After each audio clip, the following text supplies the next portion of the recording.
자, 오늘 말씀을 통해서도 하나님의 은혜와 예수님의 치료하심이 여러분과 함께 하기를 소망합니다. 아멘. 여러분, 한 거지가 있었습니다. 그 거지가 매달 한 신사, 멋진 남자를 통해 가지고 월 정액을 구제를 받고 오셨어요. 그런데 그 구제액이 점점 줄어드니까 이 거지가 그 신사를 찾아서 멋진 남자를 찾아가서 따집니다. 왜?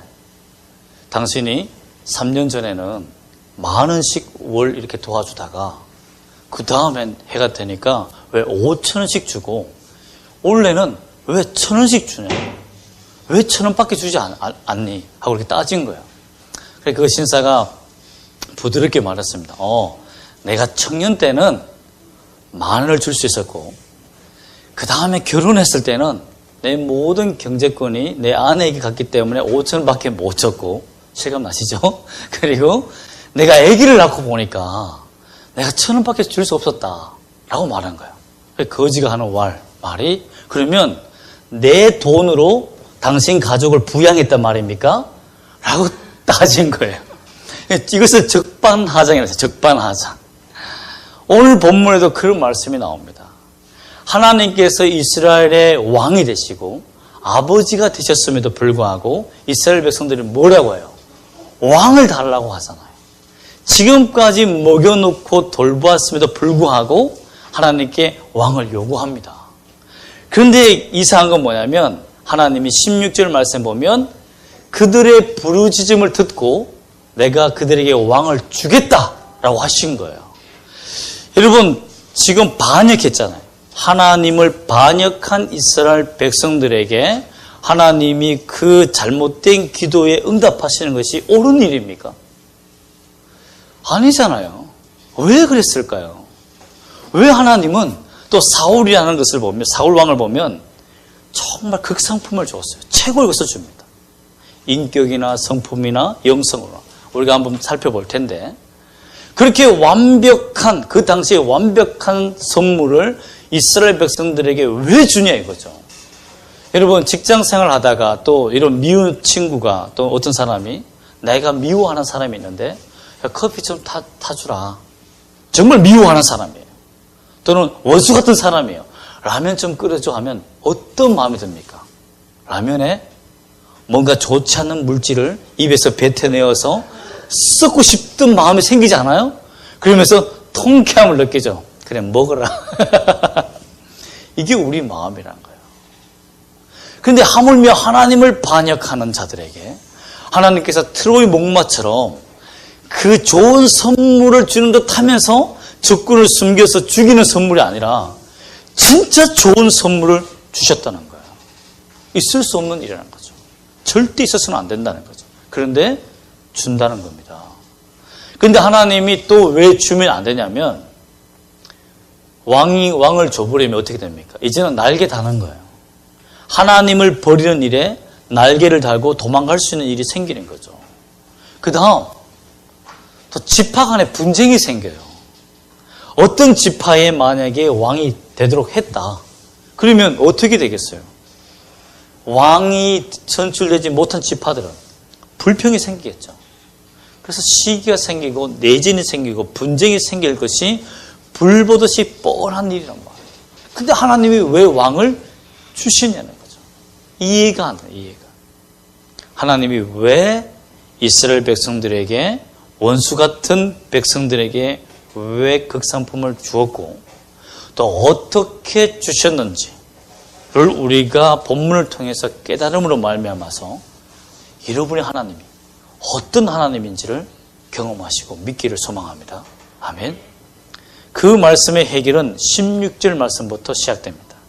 16절 말씀을 다시 한번 볼까요? 중간 정도 보면 너는 그에게 기름을 부어 내 백성 이스라엘의 지도자로 삼아라.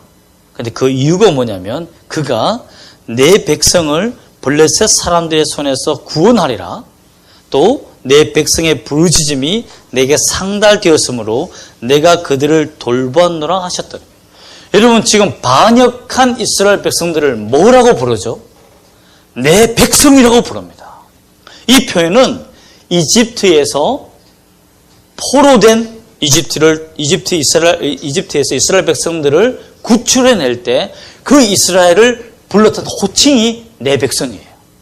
그리고 돌보셨다는 그 말은 아버지가, 부모가 자식을 양육할 때 쓰는 단어입니다. 즉 반역의 자녀를 하나님은 내 자녀라고 표현하고 있는 거예요. 즉 하나님께서 반역하는 이스라엘에게 좋은 왕을 주고 극상품의 왕을 준 이유는, 좋은 선물을 준 이유는 반역한 그들을 백성으로 보지 않고 자녀로 보았다는 거죠. 이것이 이해가 안 되면 이런 예화를 들면 이해가 됩니다. 여러분, 우리 아이들을 데리고 방방장이나 또 어린이들 노는 곳에 데려가 봐요. 그런데 야단칠 일이 생겼어요. 막 싸우고 아이를 때리는 거예요. 그럼 부모가 내 자녀를 혼낼 수 있죠. 그런데 내가 혼낼 때는 괜찮아요. 좀 스트레스도 풀리고 좋잖아요, 기분이. 그런데 다른 부모가 와서 혼낼 때는 어떤 마음이 들어요? 저 사람 뭐야? 하고 화가 나잖아요. 그러면서 너가 교육이 잘못되었니? 너가 왜 이 모양이니? 해봐요. 화가 나죠. 부모가 화가 난다고요. 여기에 그 마음을 담고 있는 거예요. 내가 이스라엘 백성들이 반역했을 때는 내가 혼내는 게 맞는데 지금 상황은 블레셋이 이스라엘을 공격하는 상황인 거예요. 블레셋 때문에 부르짖고 고통당하는 백성들을 보니까 내가 이스라엘 백성들을 때릴 때는 하나님도 속이 시원해요. 괜찮아요. 하나님의 사랑을 들이댈 수 있으니까. 그런데 블레셋 다른 사람들이, 다른 부모가 쉽게 말하면 내 자녀를 공격하니까 하나님이 화가 나신 거예요.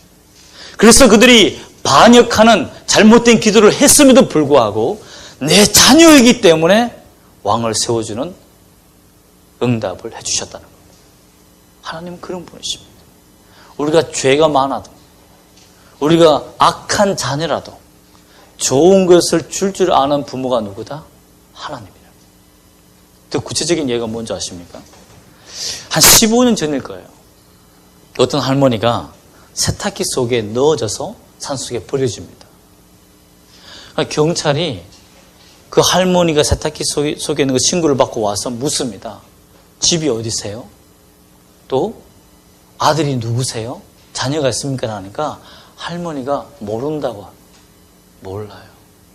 집도 몰라요. 여러분, 요즘 네티즌 수사대 얼마나 무섭습니까? 조사하면 다 나와요. 집이 어딘지. 지문을 찍으면 다 나오잖아요. 그 손을 보니까 할머니가 그 세탁기 그 안에 있는 철에다가 손을 다 긁어서 지문을 다 없애버려요. 왜 그랬을까요? 나중에 조사해서 알아보니까 자녀도 알게 되고 다 알게 됐는데 할머니가 이런 말을 합니다. 내 자녀가 세상에 욕먹잖아요. 다른 사람이 욕하잖아요. 아니, 부모를 버린 자녀를 욕하는 게 당연하지 않나요? 그런데 부모는 그렇지 않다는 거예요. 여러분도 그렇지 않습니까? 내가 내 자녀를 때리고 혼내는 것은 괜찮아요. 그런데 다른 사람이 내 자녀를 욕하고 내 자녀를 비방하는 것에 대해서는 울분이 나는 것이 부모라는 거죠. 하나님이 그러기 때문에 엉터리 같은 기도에도 하나님은 귀를 기울이시고 응답해 주시는데 최고의 것을 그들에게 주십니다. 9장 1절과 2절 말씀 한번 볼까요? 9장 1절과 2절 말씀 보면 하나님께서 하나님이 사무엘에게 인도하기 전까지 어떠한 사람인지를 소개합니다. 1절과 2절은 그의 스펙, 그의 배경, 3절과 5절까지는 그의 성품을 드러냅니다. 그 다음 6절과 8절까지는 그의 영성을 드러내고 있습니다. 하나하나씩 볼게요. 9장 1절과 2절에 보면 베냐민 지파의 기스라 이름하는 유력한 사람이 있었다. 즉 그의 사울의 아버지 이름이 누구다? 기스인데 그 사람은 유력한 사람. 이 유력이란 말은 재산이 많다는 말보다는 군대의 리더라는 의미가 있습니다. 지도자라는 의미가 있어요. 즉 전략, 전술, 또한 많은 사회에 인격과 덕망이 있는 사람이어서 참 어떻게 보면 대통령이죠. 한 지파의 대통령 같은 사람이다라는 거예요. 그 가문에서 교육받은 아들이니 얼마나 뛰어나겠느냐라는 거예요. 그 다음에 보면 2절 말씀 보면 기스에게 아들이 있으니 그의 이름은 사울이요라고 됐는데 준수하다, 잘생겼다는 거예요. 외모가 킹카라는 거예요. 너무너무 아름답고 멋있게 생겼다는 거죠. 또 제가 부러워하는 키는 모든 백성보다 어깨 위만큼 컸더라. 예. 최고죠, 여러분. 외모도 잘생겼고 키도 크고 그리고 인품도 좋고. 3절과 5절 말씀을 요약하면 이렇습니다. 성품에 대해서 얘기하는데 아버지가 불합리한 명령을 합니다. 어떤 일이 있었냐면 아버지가 암나기들을 잃어버려요. 그런데 암나기를 찾으러 보내는데 한 명의 종을 데리고 사울아 찾아가라는 거예요. 근데 그 지역 반경이 96km나 됩니다. 3일 길을 찾아야 돼요. 그 사흘이 걸리는 거리란 말이죠. 그런데 그 사흘 길을 군소리 않고 다 찾아갑니다. 여러분 오늘날 이런 자녀 있습니까? 좀 불평할 만하잖아요. 아버지 팀을 나누어서 찾아야 돼요. 나귀들이 어디 갔는지 어떻게 알아요? 그렇잖아요. 오늘날 여러분 자녀들은 또 사춘기에 있는 청소년들은 불합리한 비상식적인 명령을 하면 안 합니다. 내가 왜 그걸 해야 돼요? 라고 말하죠. 그런데 사울은 어떤 성품을 가지고 있었냐면 부모가 시키는 명령에 있어서 처음부터 할 수 없다라고 얘기하는 변명을 드러내기보다 핑계를 발견하기보다 생각하기보다 해보고 안 되는 것은 안 된다고 말하는 성격이었다. 그래서 나중에 보면 9장 5절에 보면 암나기를 찾지 못했을 때 이렇게 말합니다. 내 아버지께서 암나기 생각은 고사하고 우리를 위하여 걱정하실까 두려워하노라. 즉 오히려 아버지를 걱정해요. 불합리한 명령을 내린 아버지한테 분노를 내는 것보다 3일 동안 찾고 고생한 것, 못 찾고 고생한 것을 불평하고 한탄하고 지쳐서 짜증내는 것보다 부모가 오히려 암나기 때문에 또 우리 때문에 걱정하는 것을 더 걱정하는 아들이라는 거죠. 여러분 이런 자녀 갖고 싶지 않습니까? 이런 자녀가 없다는 것이 우리의 불행입니다. 그런 성품을 가진 사울을 하나님은 좋아하셨다는 거예요. 나중에 이것을 잃어버리지만 이 성품을 가져서 하나님이 말씀하신 것이 비상식적이다 할지라도 그대로 복종하는 사울을 보고 기뻐했기 때문에 왕으로 삼았다고 생각됩니다. 그 다음 영성을 볼까요? 6절과 8절 말씀 보면 찾지 못하고 집에 돌아가야 될 상황이 되니까 사환이 이렇게 말해요. 사울님, 주인님, 이 지역에 하나님의 사람이 있습니다. 선견자가 있습니다. 그 사람은 무엇이든지 물으면 답을 줄 수 있는 하나님의 사람입니다. 라고 말하니까 그러면 예물을 드려야 되겠다. 예물이 있니? 라고 말해요. 그동안 다 썼기 때문에 암나기를 찾기 위해서 자기의 여비를 다 썼기 때문에 돈이 없는 거죠. 그러니까 사환이 사울이 얼마나 인격과 덕성과 영성이 뛰어났으면 자기가 가진 것을 줍니다. 내게 암나기 한 마리의 양만큼 은 한 세겔의 4분의 1의 돈이 있는데 그걸 드리면 어떨까요? 라고 물은 거예요. 좋다. 그걸 드리자. 즉 그의 인격은 사울의 인격은 하나님의 사람을 존대할 수 있는 존경할 수 있는 성품을 가졌고 하나님의 사람이 하는 말은 분명히 이루어질 것이라는 것을 믿는 믿음이 있는 사람이었다는 거죠. 그러면 인품, 외모, 그 다음에 그의 스펙, 백그라운드, 그 다음에 그의 영성, 최고의 것을 하나님이 주셨다는 겁니다. 그렇죠? 자, 이 사울이 이제 하나님께서 부르심을 받아서 왕이 되어야 되는데 누구를 만나야 됩니까? 사무엘을 만나야 되잖아요. 그 사무엘을 만나기 위해서 사울을 하나님이 인도해 주십니다. 자, 11절과 12절을 볼까요? 한번 읽어보겠습니다. 시작. 그들이 성읍을 향한 비탈길로 올라가다가 물 기르러 나오는 소녀들을 만나 그들에게 묻되 선견자가 여기 있느냐 하니 그들이 대답하여 이르되 있나이다. 보소서 그가 당신보다 앞서갔으니 빨리 가소서. 백성이 오늘 산당에서 제사를 드리므로 그가 오늘 성읍에 들어오셨나이다. 아멘. 여러분, 잘생긴 사울이, 청년이 그 성읍에 들어가서 하나님의 선견자가 어디 있는지 묻기 위해서 들어갔을 때 누가 나왔다고요? 물 깃는 아가씨들, 소녀들이 나온 거예요. 만약에 소년들이 나왔다면 12절 말씀처럼 상세하게 알려주지 않았을 거예요. 멋있게 생긴 청년 딱 보니까 소녀들이 눈에 하트가 뿅뿅 된 거예요. 하트 뿅뿅해서 심장이 심쿵한 거예요. 그래서 사울에게 사무엘이 어디 있는지 상세하게 설명합니다. 이렇게까지 설명할 필요 없어요. 여기 있습니다라고 하면 되는데 우리가 제사를 드리고 예배를 드릴 시간이 다 됐고요. 예배를 드리려면 어디로 가야 되고요. 사무엘이 갔으니까 빨리 쫓아가세요라고 상세하게 소녀들이 하트 뿅뿅 날리면서 사울의 호감을 얻기 위해서 진솔하게 고백을 다 합니다. 하나님께서 사울이 사무엘을 만날 수 있도록 소녀들을 우연히 만날 수 있도록 허락해 주셨다는 겁니다. 여러분, 하나님이 이스라엘을 얼마나 사랑했으면 완벽한 극상품을 사울을 준비해 놓고 이 사울이 하나님의 삶을 만나서 왕의 성품을 가질 수 있도록 인도해 가시는 하나님. 하나님이 손잡고 사울을 인도하시는 하나님.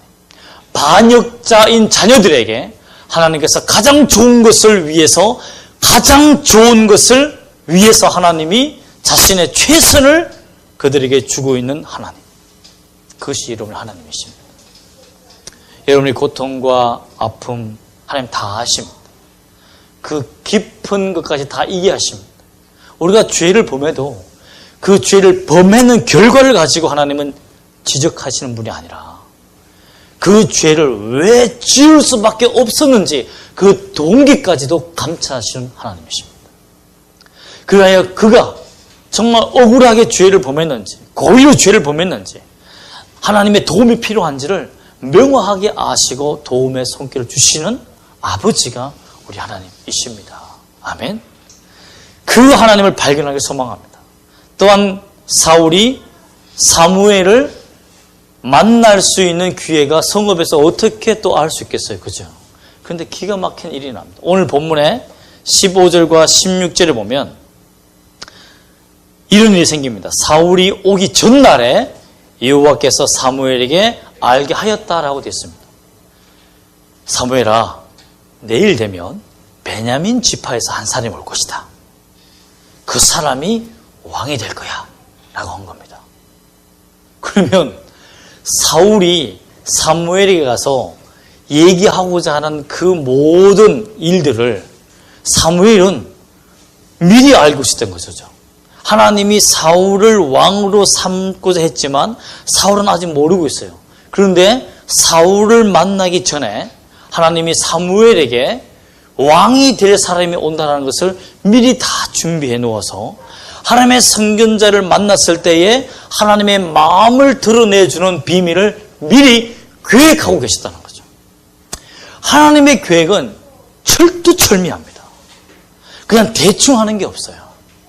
하나님은 미리 계획하시고 운행하시는 하나님이십니다. 여러분이 어려움을 당하거나 힘든 일을 당했을 때 그 모든 계획, 벗어나는 탈출의 계획은 험난한 일이 일어났을 때 하나님이 세우시는 분이 아니라 이미 그 전부터 우리 자녀가, 나의 자녀가 위기를 당할 것을 아시고 그 위기 전의 계획을 세워놓으신 분이 하나님이십니다. 이것은 믿어야 합니다. 그런데 더 놀라운 것은 뭐냐면 사무엘이 고민이 됐겠죠. 야, 내일 어떻게 사울을 만나는가. 그죠? 근데 기가 막힌 뭐냐면 18절 말씀 다시 한번 볼까요? 17절 말씀 볼까요? 사무엘이 사울을 볼 때에 여호와께서 그에게 이르시되 보라, 이는 내가 내게 말한 사람이니 라고 하나님이 기뻐하면서 알려줍니다. 아직 사울은 사무엘을 못 만났어요.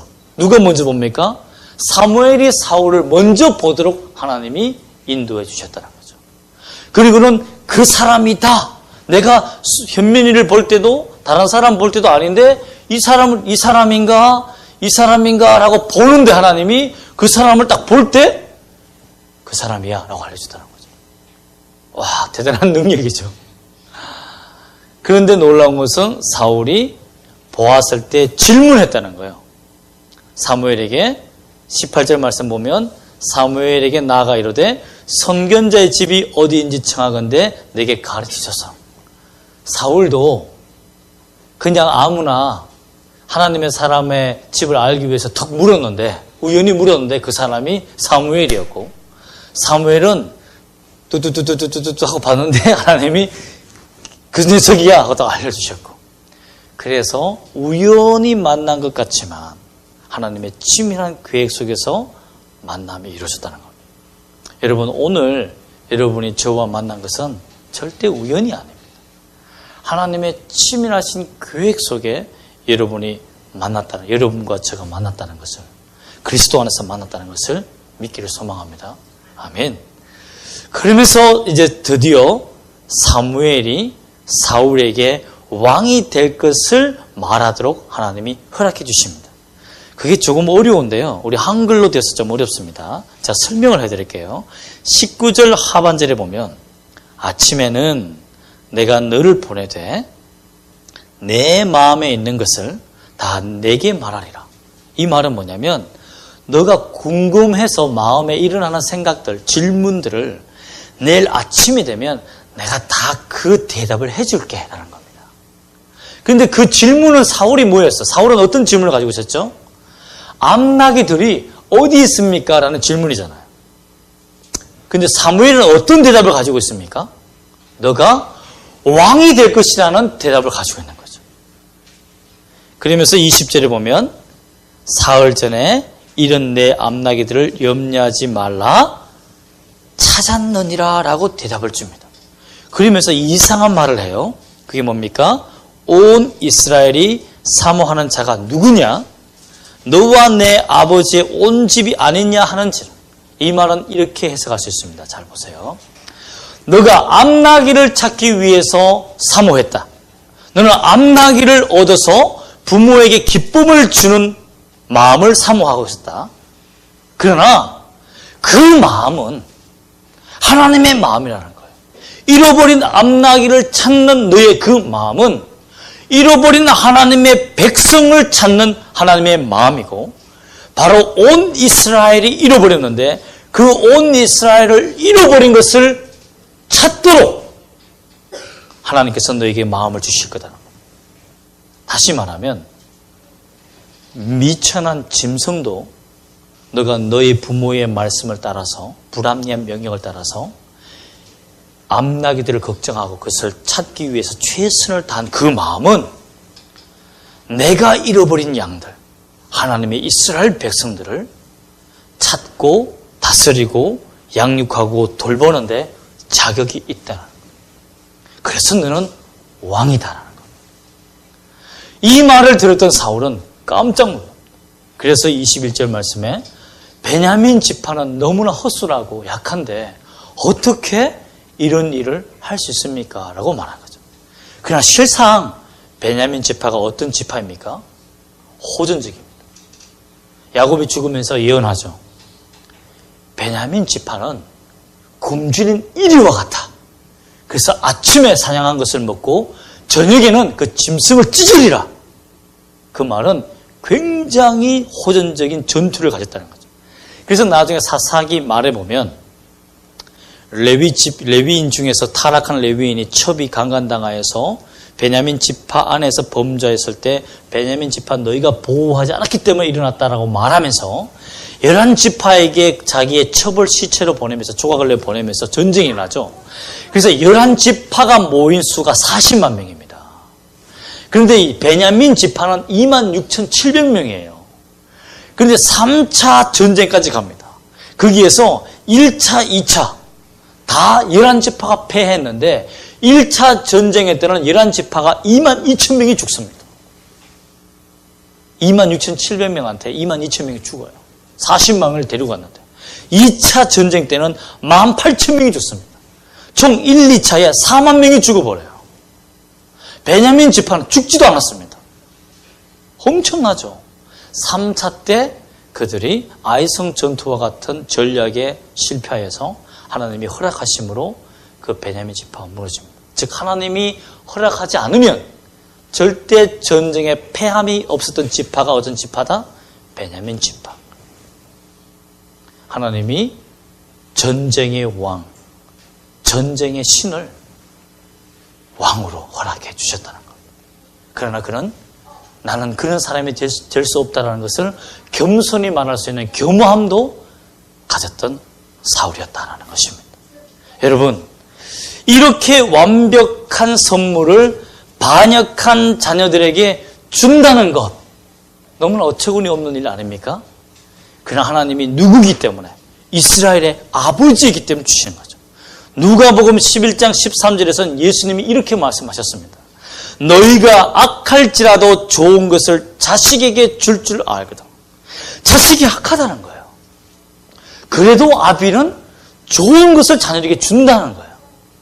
그런데 더 놀라운 것은 하물며 너희 하늘 아버지께서 구하는 자에게 성령을 주시지 않겠느냐. 여러분, 최고의 것이잖아요. 성령을 주시는 이유가 뭐예요? 성령은 가이드죠. 하나님의 뜻을 이룰 수 있는 가이드인 거죠. 원래 구하는 자에게는 구하는 응답을 주셔야 되잖아요. 그런데 구하는 자에게 성령을 주는 이 생뚱맞음은 뭐예요? 뭐냐면 성령을 주시면 너가 불편한, 하나님 앞에 불편한 기도, 하나님의 뜻에 맞지 않는 기도를 했을 때라도 성령께서 그 기도를 만들어 주신다는 거죠.